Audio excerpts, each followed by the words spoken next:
So welcome back, digital watch fans, to Vintage Digital Watches and another video. And apparently I'm doing, according to my YouTube history, a video every 2 months at best. But that is because I've got a kid and a baby girl. You might hear her laugh or scream during this video. So this is a rare opportunity for me to do another video because time has been really scarce for me in the past half of the year. But anyway, you will not see me in this video today, but we are going to do, and it's going to be a pretty lengthy video, the state of the watch collection for 2019. And what I thought I would do is actually do my watch wall. So I'll show you guys a little bit around my workshop area, and then we are going to move to the watch area with watches over here, and right here we have some memorabilia. And as a bonus, right at the end, there are some further watches that I'll show you. They're not digital, but I'm sure you'll like them. So stick around until the end. All right, so we'll start off with my workbench here. And I'm not going to open all the drawers for you, but I will briefly show you what tools I have on my workbench. And yeah, I'm using a new lighting setup, so let me know how this works. This is my computer. I edit my videos on this one. It's just a display. This is a boom that I have for my new lights for working and shooting. We have one of my Proxen tools here. I do have some other tools, but I didn't find a space for this one, so it'll dwell here for some while. Always have cutting mats when working on a desk because you will be able to use that desk longer. I also have a larger plastic one underneath. The table is from IKEA, so I don't forget the shelving is from IKEA. The cubes are from IKEA. So IKEA all the way. Next here, technical alcohol, some conformal coating. Up in this area I have my tools that are for immediate grab. We have my rotary tool, it's a Proxen. We have the soldering station. The soldering station is, you find it in different forms, but it's a Toolcraft. Here we have some ongoing projects. Going lower, we have two presses. Now I have two presses because I use this one to close backs on watches that have one of those hard to press and snap on back, and I use this one because it has a thread and the screw inside. It's more precise. I use it to push out the glass from the watches. Here we have my tower of ongoing projects. Michael Bolton, your watch is right here on the top. Don't worry, I'll return it to you with the coil changed. Here we have my microscope 20X, if anyone is curious. I did a roundup of the main tools that I use in another video, so make sure you check that one out. Moving on below,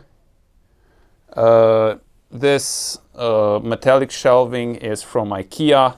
I have various odds and ends here. Yeah, my caliper, end bits for my rotary tool. Here we have another bunch of stuff. I know what's in every drawer, so don't let the disorganized feel fool you. Here we have my electronic stuff. And here we have some end bits for my machine tools, which I use sometimes to repair watches. And here we have, this is the coil machine that I use to fix coils. And yeah, that's the spool for Seiko Memo watches or Data 2000. Right at the end there in that bag, I keep all batteries that I need to recycle. This is a chest of precision tools, screwdrivers, case back openers, and so on. I all keep them in there for quick access. This is an organizer. It's from Lidl. So I don't have anything labeled, and most of the labeling is in Romanian, but I know what's in every single one of them. So yeah, it's for the small bits.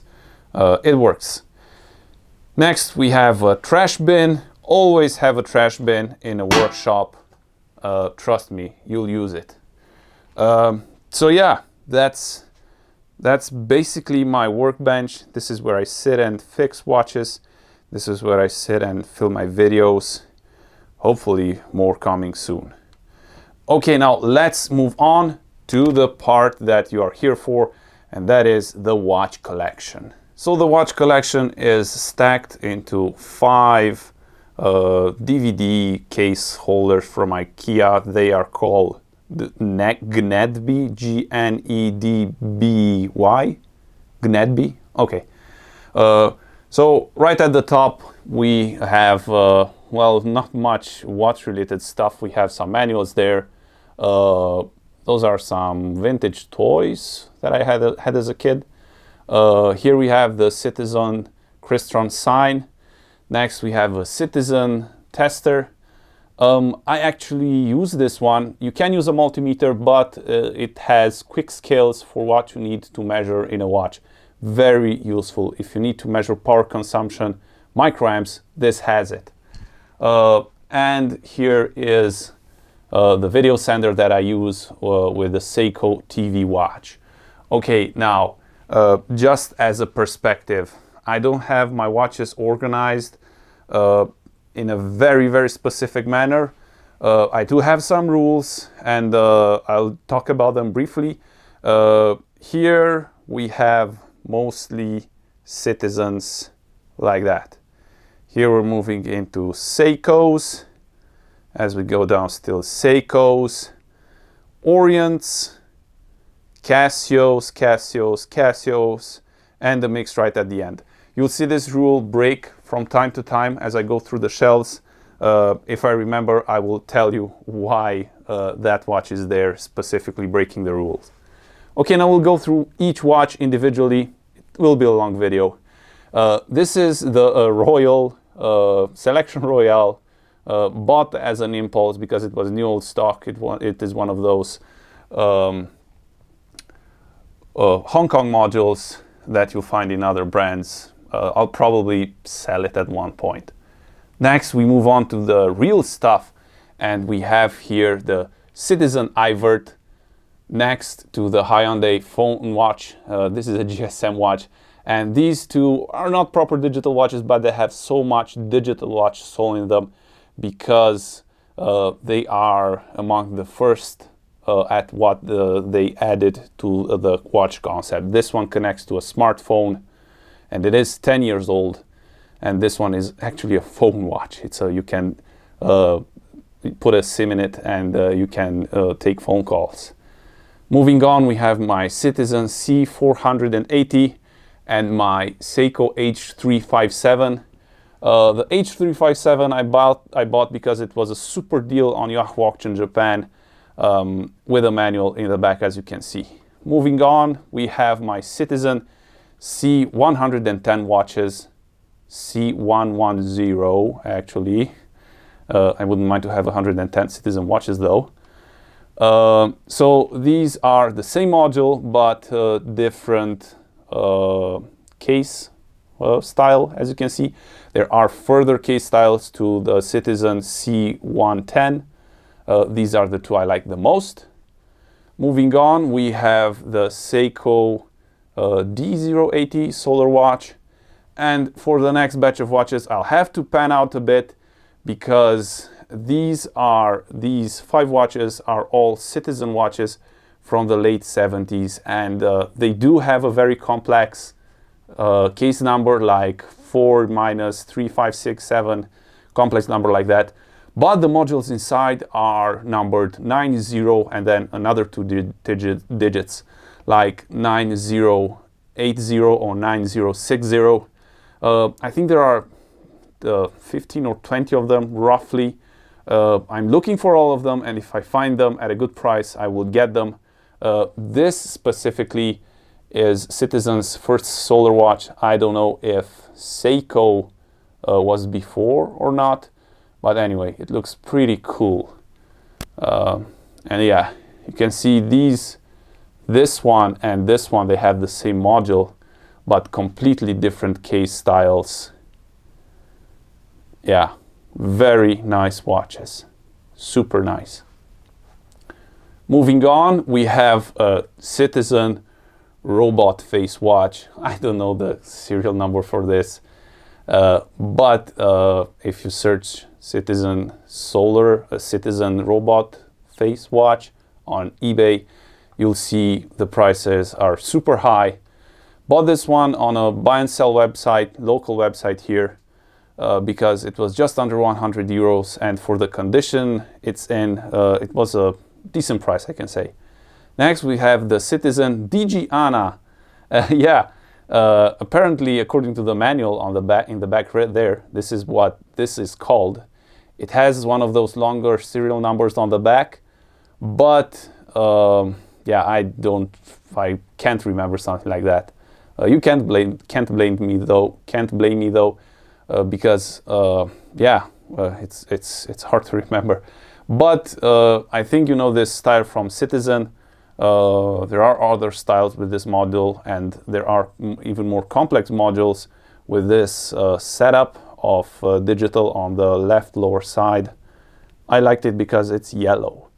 Moving on, we have two Citizen calculator watches, and yeah, well, I don't remember the specific serial numbers for these. Also, the one on the right is usually sold under the Vega brand, but this time it's a Citizen 7. And the one on the left, I'm sure if you're a digital watch aficionado, you know this one. It's among the first calculator watches that Citizen did. I don't know if it's before the round one, but anyway, it looks pretty awesome. Moving on, we have the two pair of Citizen watches. So the one on the left is actually the series of watches that started Citizen into digitals, the 9010 series. And the one on the right is one that followed soon after it. I just love this duo to death, because it's the root of my favorite digital watch brand, Citizen. Yeah, pretty good condition, I would say.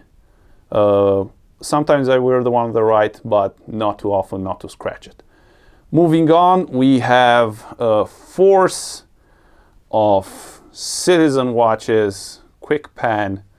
Yeah, so you did see a lot of voice memos, because the voice memo is the watch that started my digital watch collection. So I wear these two, and they are the gold version and well, the silver version with the black face, and they are the Citizen voice memo. The caliber number is C010. Next we have another version, and this is the specific one that got my collection started, with the tag and manual and warranty. Haven't seen one as completed this online since I bought it. And right next to it, right here, I'm sure you've noticed, it's the Citizen VX2. Now, if you don't know what the VX2 is, actually this watch receives voice commands. So yeah, Seiko did TV watch, sensor watches. Citizen also did voice recording watches, but no one did voice command watch. Bought from Yahoo Auction Japan, because they come up every 5 or 8 years for sale. Haven't seen one since. It had a broken band. The NATO one is not original. I had to put on these braces right here with the tiny screws to adjust to fit the NATO band.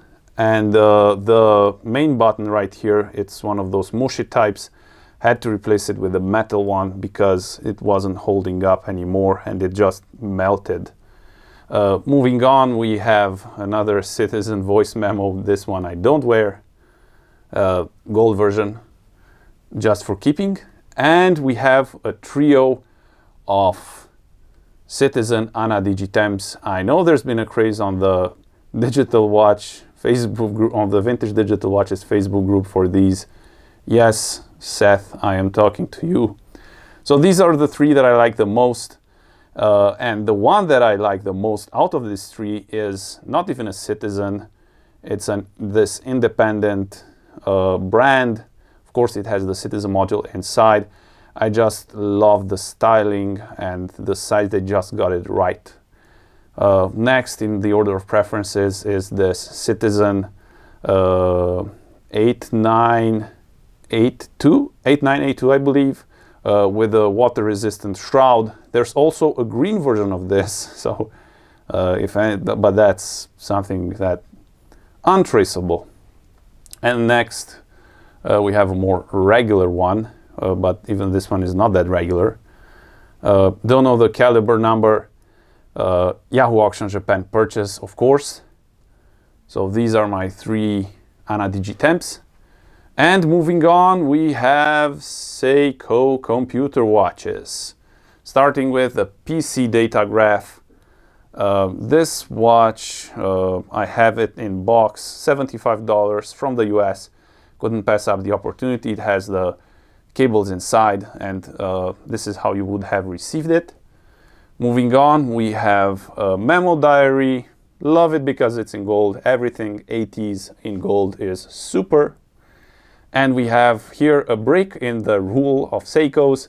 This is the Fossil Abacus, the world's smallest PDA, in complete working order. You can still find these on eBay in pretty good condition. Grab one and start writing some programs. Next, we have an RC4000 that I will probably part with because it's already here. So I'll make some room for an RC45000. Here we have the RC45000, and this one will be replaced by the black version of this, which is on its way from Japan as we speak. Because from the RC4500, which is this, I have the perfect condition colored models, the yellow, the turquoise, and the red. I am missing the black, which is, as I said, incoming from Japan and will replace this one, and the gray one, which I'm still scouting for. Next, we have the cables for the Seiko computer watches. Communication from watch to watch, from watch to computer, from computer to watch. I thought I would display them here because they are so important just in the general history of the computer watch. Next, we have another break in the rule. We have a Seiko frequency on the top, and we have a Citizen D080 here with a complete package. So I always go for the watches that have complete packaging because it's so nice to see how they were branded. You can see this one has a satellite on it, but it has nothing to do with that. It's just a solar watch. And if you don't know what a Seiko frequency watch is, do look them up on Yahoo Auction Japan. Loads of versions. The ones selling in Europe or the US, super expensive. Import one from Japan, you'll pay half of the price. Moving on to some other Seikos, and here we have the Seiko Ae156, Seiko's first solar watch. Next to it we have the Seiko D229, I believe, and I like this one because it's settable from the crown, has the front buttons. What's not to like? And I am a big Aliens fan, so I had to have the Seiko S234 pulse meter. Next to it is the calculator, is a calculator watch from Seiko, the C515, I believe. And moving on, another calculator watch from Seiko that blinks and tells me it's out of juice, the C359.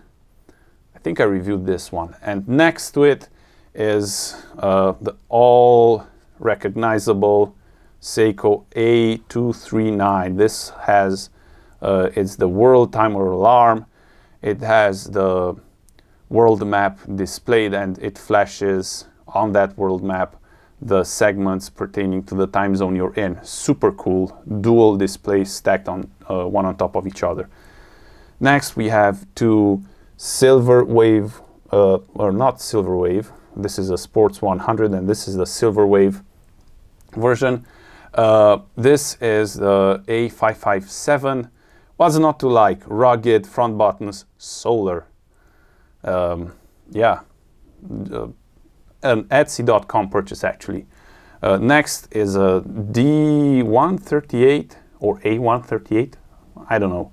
I would have to turn it over, but this is one of a more pretentious Running Man. This has the dot matrix icon on the top, on the right, on the bottom right. Different modes will show a different icon for that mode. Next, we're moving on into super rare territory with the Casio transmitter watch with a manual on the back. This is just sending voice through FM waves. Nothing too technologically advanced about that, but for some reason it's super rare and super expensive. Paired with an AM FM receiver watch from Citizen. These can talk to each other, but only in this direction. Super cool. Battery pack is made by myself on the mill. Next, we have the Seiko TV Watch, and if you're a digital watch collector, you just have to have this in your collection. It's obvious what it is. Next, we have an oddball. We have a Ricoh. Ricoh is a brand that I'm really into lately. I don't know what's the serial number for this. It's actually, what does it say? 827007. So Ricoh has some peculiar serial numbers when it comes to their watches. But yeah, I love it because it's settable from the crown, like the previous Seiko. And from here up until to there, we have all Orients. We have here an Orient musical alarm watch. We have two solar watches.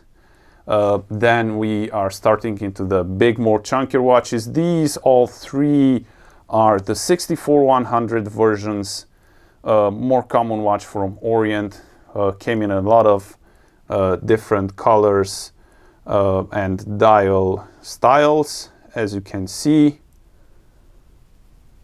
This one, I'm the second owner, and in the back is all the paperwork that was ever done, even service history for the watch. Moving on, we have the Orient Memo watch. Stores a 4-digit memo, can be set as an alarm. Another Orient chronograph, and the Orient calculator watch. Yes, super, super cool and super nice. Moving on to the bottom, finally, because my arm is starting to ache, I have my collection of Casio Drones up until here. And I go for a Casio Tron collection on the cheap. Apparently this one is barely running, might need a battery change. If I find them for below 30 bucks, I will grab them. Don't know the specific serial numbers for them, but here is a pan through the watches, just so you barely tell what they are. And this was an impulse buy because it was $35, so I had to have it with a manual in the back. Casio 60 QS something, new old stock. This is my father's watch, bought somewhere in the 90s. Not much value if you want to resell it, but for me it holds a lot of value because I remember it as a kid. Next, we have a more contemporary watch, the Casio Ae 1200. This will become a collectible, and in 20 years I can look back and say, hey, I bought that new. And next to it we have the first GPS watch from Casio. Bought this in Slovakia while skiing. As you can see right there in the back, it was 846 euros new when it came out. I bought it from 120 through body language negotiation. It was just lying in there for years collecting dust. Next, this is a donation, Casio F18 from Michael Reitberger. Thank you, sir. CA53 calculator. Here we have two data banks. This has the glow-in-the-dark keyboard.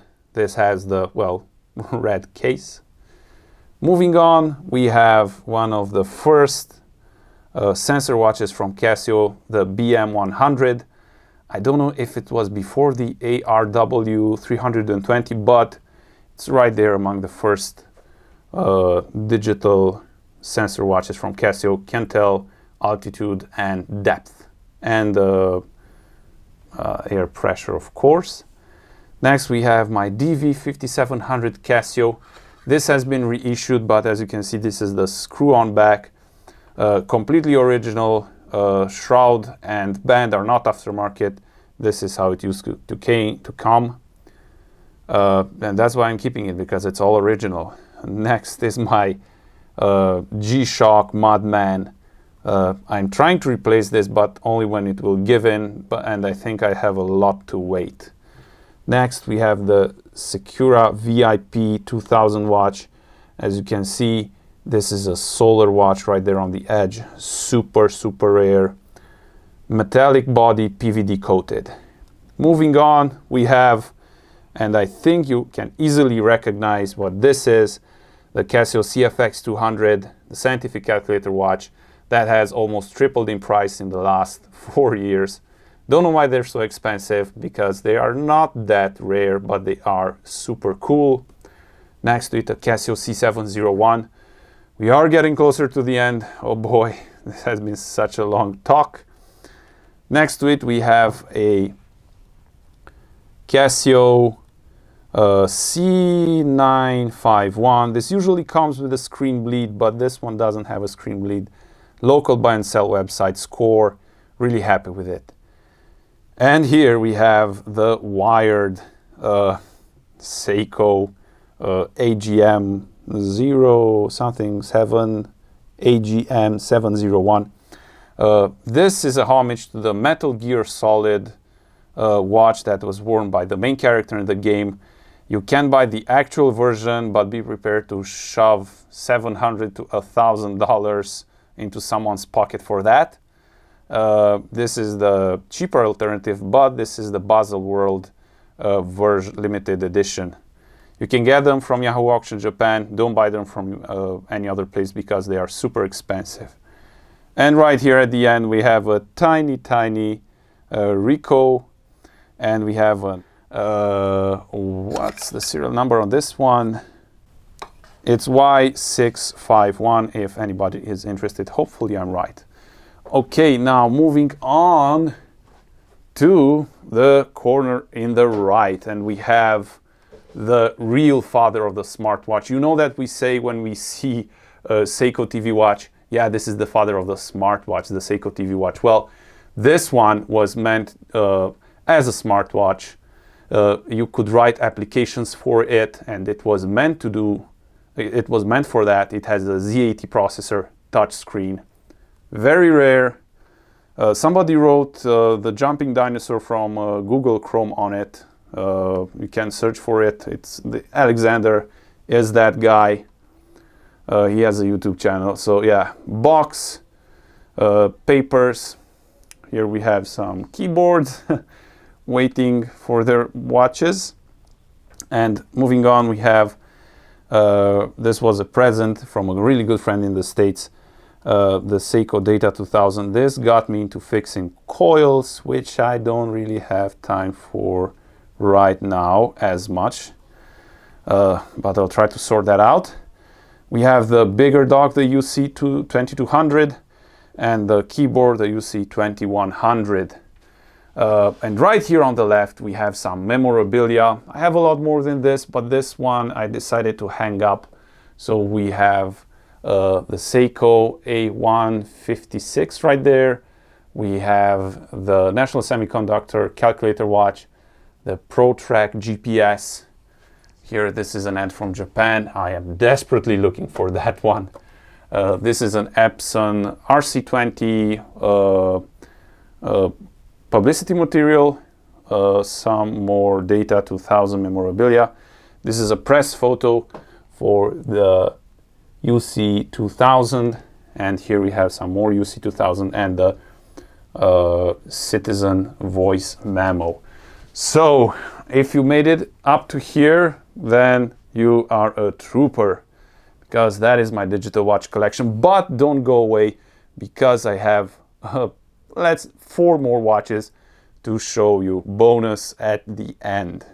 So these are the watches that I was talking about. This is a watch from my first year of university, received as a present from my mother. This was the first new watch, proper watch that I bought. It's an analog altimeter from Momentum. That's a Canadian company, and it actually has a Citizen caliber inside. Next, we have the Citizen Quadro, and I know some of you will say, oh my god, that's a cool pilot's watch, and you are right. It's you can search Citizen Quattro because it has 4 time zones. The 3 in the background are like the indicators on the plane's dashboard. So yeah, it's a super cool watch. Lots of questions when I wear it. And here we have the Seiko 8S23 solar panel in the back. You can look at this watch and you would believe it's from 2019, but it's actually from somewhere in the 90s. Super, super cool. So that is the end of this video, and I hope you've enjoyed it. Next, there will be a video in which I want to talk about digital watches used as dress watches, because that is possible, and I'll share with you my opinion on that. Don't forget to wear your vintage digital watches, and subscribe if you liked this video, and sat until the end. And I'll see you on the next one. Bye.